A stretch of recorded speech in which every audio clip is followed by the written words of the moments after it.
Hello hello. जी हाँ दोस्तों, दिल थाम कर बैठे, आप लोगों के बीच आ रही है एक बंगाल की हसीना धर्मेंद्र निर्मलिया के गाने पर ठुमका लगाने के लिए। एक डीजे वाले भैया थोड़ा लाइट ऑफ कीजिएगा। डीजे सुमित सतीश रईमा। सही से छौड़ी नाच, उमर छौआ खन काच। सही से छौड़ी नाच, उमर छौआ खन काच। छौड़ा लटक तहुगे, असाते जग तोरा पटक तहुगे, पटक तहुगे, लटक तहुगे, पटक तहुगे, लटक तहुगे। नैता भके छौड़ा लटक तहुगे, असाते जग तोरा पटक तहुगे, असाते जग तोरा पटक तहुगे। ए भैया आगे में जो भी बैठे हैं, ए भैया आप रेजर लाइट का उपयोग ना करें। भैया आप रेजर लाइट वाले भैया थोड़ा रेजर लाइट अपना बंद कीजिए। ए नाने छौड़ी बैठ, कने लहंगा उठा के बैठ। ए नाने छौड़ी बैठ, कने लहंगा उठा के बैठ। ले नाच।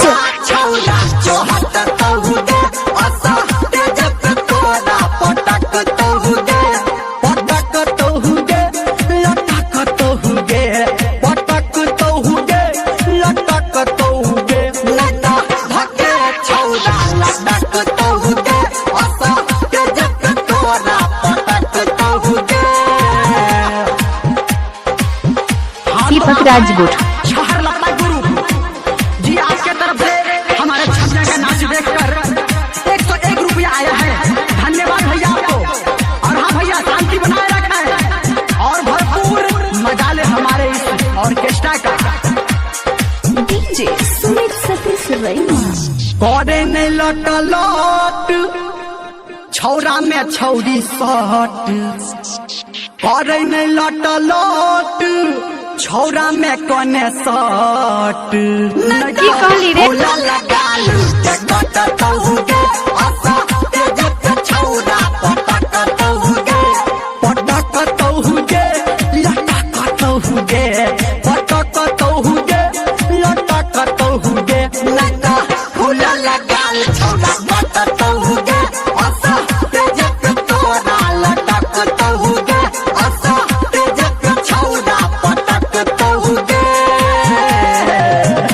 और आप हैं इनाम के दौर में महाकाल ग्रुप। जी हाँ, महाकाल ग्रुप।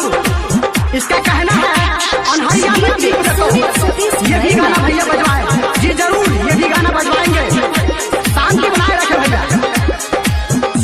दीपक राजगुट। हमर बात धर्मेंद्र के चल साथ, मानी ले हमर बात निर्मलिया के चल साथ। नेता चोली चर चर भटक तहुगे,